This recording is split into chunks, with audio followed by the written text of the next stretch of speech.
Hello, welcome. So today we're going to be taking a little look at r/malicious compliance.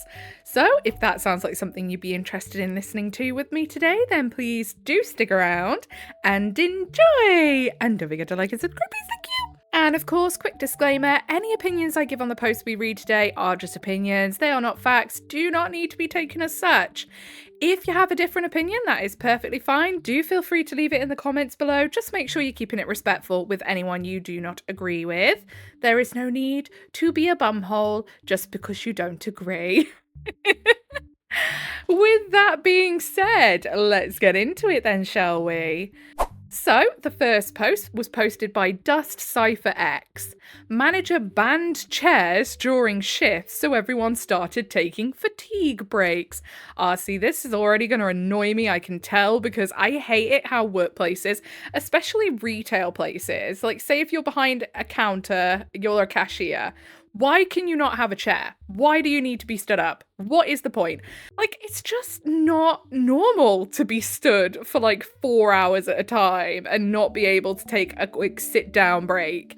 It's not how we're built to work. It's just weird. I don't get it, and it hurts nobody. Honestly, it hurts no one. Our store got a new manager a few months ago who was obsessed with professional appearance. One of his first changes was removing stools from the registers because apparently cashiers sitting down look lazy. Okay then, so does that mean that people who work in a bank who sit down look lazy? Does that mean that the managers who are sat down in the back rooms look lazy in the back rooms? As if they're like in the back rooms. No, you know what I mean. Do they look lazy? Do people working in an office look lazy and unprofessional? Do CEOs look lazy and unprofessional? Actually, don't answer that one. Didn't matter that some of the employees were older or had back problems. If you weren't actively standing, he'd come over and make comments about energy and customer perception. So, people started following policy exactly as written. Company handbook says employees can take short recovery breaks, that was hard to say for some reason, if physical fatigue affects performance or safety. Normally nobody bothers because sitting at the register solved the problem already. But once the chairs disappeared, suddenly everyone was getting dizzy, sore knees, foot cramps, lower back pain, etc. I love it. Within like 2 weeks, the front end became a disaster. Every 15 minutes, someone was calling for a fatigue break or wandering off to sit in the break room for 10 minutes because technically that was allowed. Lines got insane. Customers complained constantly. The manager denied the breaks until HR reminded him the policy existed for liability reasons. Best part was when corporate visited and saw 4 empty registers during peak hours while half the staff was sitting in the back icing their knees. Chairs quietly came back the next Monday. LOL. Yeah, I bet the manager didn't say anything of like why they'd come back, just like snuck them in because they never like to admit when they're wrong. Honestly, I think it's so stupid. You wouldn't call someone working in a corporate job wearing a suit every day but happens to sit down every day as looking professional, would you? What I meant to say is you wouldn't say they were looking unprofessional, would you? And I am also an idiot. So why, all of a sudden, if a cashier is sat down behind the cash register, they're ringing you through just fine, they're being perfectly polite, they're wearing their uniform, they are perfectly well presented and well spoken, why do they look unprofessional just because they're sitting in a chair? Are you going to tell someone who's in a wheelchair or someone who has to sit down for medical reasons that they look unprofessional? Like, some people are going to say, Void, you're being a bit dramatic with this one, but I genuinely think this sort of rhetoric about, like, sitting down at work makes you look lazy is directly harmful to people who are not able-bodied, to people that need adaptions. You know, disability makes working difficult already, getting into work, getting accepted by others into a workplace. It already makes it difficult. And it makes this whole view of people who deal with, lifelong illness and disability, it makes people who already have a tendency to look down on them more when you have people saying sitting down at work makes you lazy. Some people don't have a choice. It doesn't mean they're lazy. They genuinely don't have a choice. And it is extremely harmful rhetoric, in my opinion. Like, I don't even think it should be something that should have to be said, in my opinion. I think it should just be a given. You know, this sort of rhetoric on what looks professional and what doesn't can be harmful to people who do not fit the standard, and I hate it so much. So, down in the comments, Kira Doodle says, our local grocery has chairs at all the checkouts. I think it's a great idea. Why make your people wear themselves out when the job entails staying in one spot? It's a hard enough job without sore feet, legs, and back. Exactly. I used to work in a place where they wouldn't let us sit down at the tills when we were on the tills.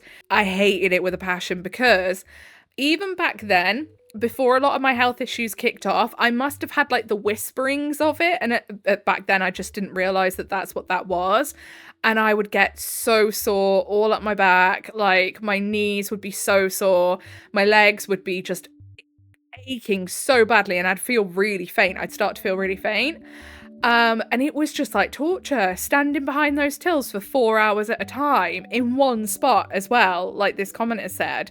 It's not so bad when you can kind of move around a little bit because you can kind of shift your weight, you can move around, which is kind of like helping to not have things seizing up on you. It sucks quite a bit, you know, when you have to be on your feet all day, but you know, for 4 hours at a time before you get to have a break, like, that is just like, oh, it's horrid. It's absolutely horrid. So then Lapio Khan says, when I was a cashier, when we were unoccupied, we were expected to come out from behind the register and stand in front of the belt to greet the customers and invite them to our lanes. I guess they thought it made us look friendlier. We weren't even allowed to lean on the belt, had to be standing up straight. And sometimes we didn't even get a foot mat. When I first started, we also weren't allowed to have water bottles on cash because it looked bad, until we got a new manager who said, of course you can have water. Next post, posted by Jibassus, I think. Professional photographer knew better than 3 ophthalmologists. It cost him $750. I'm a qualified dispensing optician in France. Qualified dispensing opticians here are trained in physiological optics and visual analysis. We can adapt a prescription when necessary, but we are not allowed to create one from scratch. Back when I was learning the trade, a colleague of mine had a perfect malicious compliance moment with a customer. At the time, a medical prescription wasn't legally required to buy glasses. This customer had seen 3 different ophthalmologists, received 3 different prescriptions, and decided to cherry pick the parts he liked from each one to build his own improved prescription. The worst part was the addition in his progressive lenses. For those unfamiliar, the addition is the extra magnifying power used for reading and near vision in the lower part of the lens. In almost all cases, the addition is identical in both eyes. Significant differences are extremely rare and usually tied to specific medical conditions. This customer was not one of those cases. Instead, he wanted one eye focused for about 67 centimetres, 26 inches, that's so specific, and the other for about 40 centimetres, 16 inches. Think of walking with a stiletto heel on one foot and a flat shoe on the other. Unless your body is built for it, you're going to have a bad time. Yeah, I can imagine that would make you feel very sick. My colleague explained repeatedly that this was a terrible idea. The customer replied, I'm a professional photographer.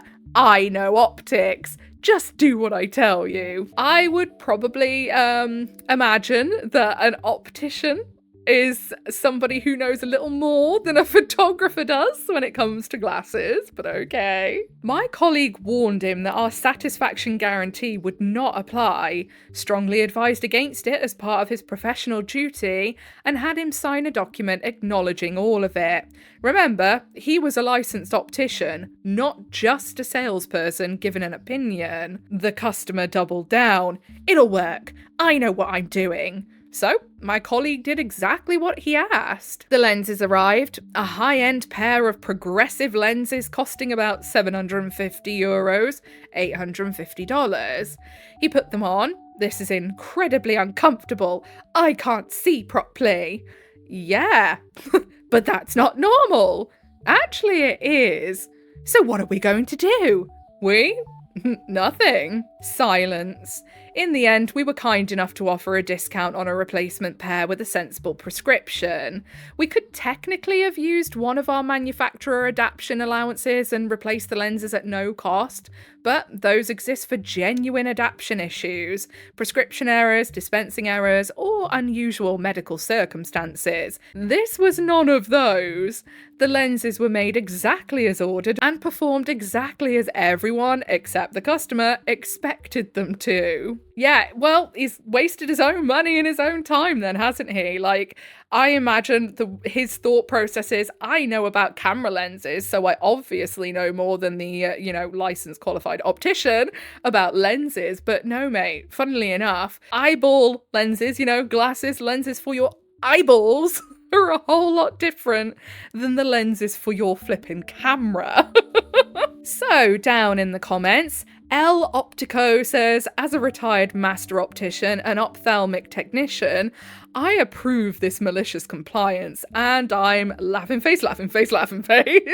And then Al Optico adds on to that and says, I had a similar experience with an amateur astronomy buff who, having made his own telescope from a kit, thought he could teach me about the ophthalmic optics. I started out as an optical man in the US Navy, cut my teeth on precision optical instruments. Hilarity ensued.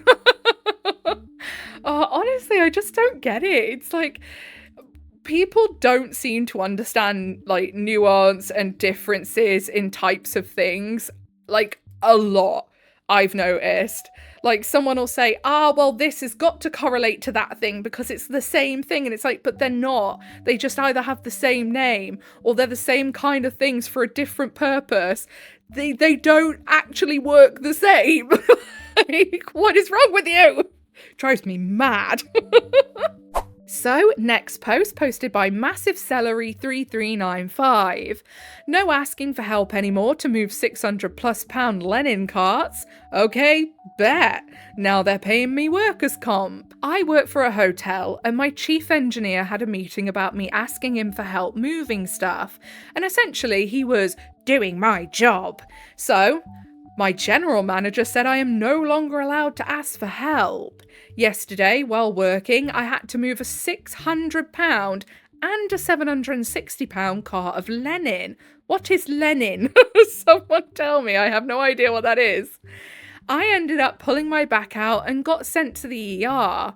Now I'm in bed out of work for 2 weeks. The best part is our HR lady asked me how I injured myself and I told her it was because I was moving £600+ all by myself. She asked me why I didn't ask for help, and I proceeded to show her the group chat and text messages between me and my general manager. Now an email went out to all employees today saying we are not allowed to push, lift or move £100+ without another person. Guess I'm allowed to ask for help again, but it took me getting injured. Honestly, like, I know that this OP says that they're only in bed for like 2 weeks or out of work for 2 weeks, but if they've knackered their back by doing something like this could be an injury that lasts a lifetime now. It could flare up, say if it's like really cold or if they're doing like heavy lifting again, like it could happen again and again. Once you've done your back in once, it's so susceptible to it happening again. So yeah, this is actually like really bad. Even when you look at it, and a lot of people might look at it and go, oh, well, he was only off for 2 weeks. 2 weeks bedridden, first of all, sucks in any case. But yeah, this could be a lifelong injury now that flares up constantly, all because this general manager is an idiot and thought it was safe to be pushing around £600 by yourself. That's incredibly stupid. I can't believe that. Like, that's insane. So, down in the comments, Sky Blue Fox says, I know it's a bit of a meme at this point to say Sue, but straight up, you got temporarily disabled directly due to your employer's actions. So, Edit, kind people corrected me, not suing, but you're still going to want a workman's comp for temporary disability claim. And then Kodark says, OP, talk to a lawyer. You have a great reason to sue. It injured you severely, and you have written proof of instructions that led to your injury. This is 100% the time to do it. Now, obviously, I don't know where the OP's from. I don't know if suing is something that's easy there or not. I know over here, like, you can take your work to a work tribunal. Like, suing in general isn't really a big thing here in the UK. Like, it is in other places. But when it comes to work, you can take your work to a workplace tribunal for, mistreatment in the workplace or injuries that happen in the workplace due to the fault of your work, or say if they were messing you around on your hours, dismissed you unfairly, anything like that, really. We have like a specific thing set out for it, which you can take them to. And, it's different from having to just like sue off of your own back. So yeah, if there's something like that there, I would definitely say look into that wherever the OP is, because that's so incredibly dangerous. Like the general manager needs disciplining. Like that could have really caused a permanent disability doing something like that. Okay then, so last post for the day. Mika Mellon says, you want me to switch classes mid-semester? Fine. In every university in my country, and probably most other countries, there are mandatory subjects everyone has to take regardless of their major. My friends and I are mass communication majors, for reference. About 2 weeks before the semester started, we registered for classes and were allowed to choose which faculty section of the mandatory subject we wanted.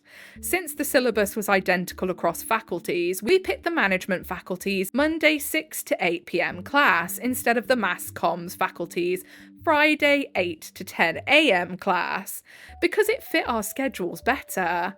I work part-time on weekends and whenever else I can squeeze any shifts in, so the Friday morning slot was rough since I had a 2-hour travel time to head back home before work. And this wasn't my first rodeo either. I'd been in mandatory classes that were in a different faculty section 2 or 3 times over the past 2 years that I've been in the university, with no issues. Then, in week 4 of the semester, our lecturer, Miss N, suddenly emailed my friends and I saying that she'd just found out that we supposedly weren't to be in her class and had to switch back to our own faculty section. Confused, we went on a full wild goose chase between 2 different departments. First, the division handling mandatory subjects, then the mass comm faculty admin. When we finally met the admin officer, he was super rude and condescending. She even called us selfish, kept interrupting us, refused to explain anything properly, and just kept repeating, you can't, you just can't, when we asked her anything. She'd also ask us questions like, why would you choose another faculty's class? But every time I tried to answer, she cut me off mid-sentence. At that point, I realised what she was doing. She wanted to just wear us down until we gave up. Honestly speaking, if she had been polite, I probably would have relented. But she was so unnecessarily rude that I dug my heels in out of pure spite. I totally get you, OP. I probably would have done the same. Eventually, I cut in and calmly said, Ma'am, you've asked us several questions without letting us answer, and you haven't answered ours either. We're willing to comply, but we'd like to understand why we're being asked to switch classes in week 4, and whether there's another option since the schedule accommodates us better. This actually made her stop cutting me off. When she regained composure, she snapped, "It messes up the end of semester report. You students should manage your schedules better." And I replied, I thought university was supposed to accommodate students from different circumstances. I work part-time, for example. She huffed and switched to this fake sweet tone and said, "Fine, email your lecturer and see if she agrees to let you stay, but if she says no, you can come back here, drop the class and register for your own faculty section. Okay? Okay." I just smiled, held back how pissed I was with how she was treating me and my friends and said, "Okay, thank you," and we all left. So, We emailed the lecturer and CC'd the admin. Mrs. N replied saying she had no issue with us staying in the class. The admin, despite literally saying she'd allow it if the lecturer agreed, suddenly responded with a long explanation about why we still shouldn't stay. That's when I pulled my final move. I contacted the lecturer teaching the mass comm section, Mrs. Z. Miss Z and I are close. I helped her a lot over the past 2 semesters since I met her during the middle of my first year, and she's always been really supportive of me. I messaged her personally to let her know that I might be joining her Friday class, and she was immediately confused because she thought I was staying in the management class section. So I explained everything to her, and she was absolutely appalled and told me that apparently the system auto-collects grades across all divisions regardless of the students' majors, so it doesn't affect the report in any way. The admin was basically lying, and apparently the only reason why she wanted me and my friends to switch classes was due to a few students from Miss Z's class who requested to switch to Miss N's class because Miss Z's class was too early for them, but they requested after the 3rd week, which wasn't allowed anyway. Then she told me that as the lecturer, she had to approve any new students registering for her class, and because of what happened and how it happened, she promised that she wouldn't approve my transfer. No approval, no class switch. To make it even better, she doubled down and personally told the admin that she didn't want additional students in her class and let us stay in our current class since it was reaching the 5th week and nearing the deadline for our first assignment. So we had a very valid reason to stay. Sucks to suck, admin. Now, I'm not going to read that TLDR because that TLDR is proper long. It's a couple paragraphs in and of itself, and we've literally just read the post, so there's no need, I don't feel. So, down in the comments, Coder Joe 1 says, "You got caught in the crossfire of a pencil-pushing control freak." Literally, yes. And then Draken1065 says, "Sounds like the other students who wanted out of the early class might have been favourites of the pencil-pushing control freak." Maybe, yeah, because otherwise why would she go out of her way to help them but then not help the OP and her friends? And then Contrantier says, "Welp, sucks to suck can go to all those students too if that's the case. I'm glad they failed to inconvenience other students, if that's indeed what they were carelessly and knowingly doing." Okay then, so I think that's all we've got time for today. If you made it all the way to the end with me, then I appreciate you very, very much. If you give a little like, subscribe, notifications on, that'll be your initiation into the Governor Void. Welcome. Don't forget to leave an offering of a comment for Big Al, by the way. Whatever it is you're doing today, I hope you have a really good rest of the day. Goodbye.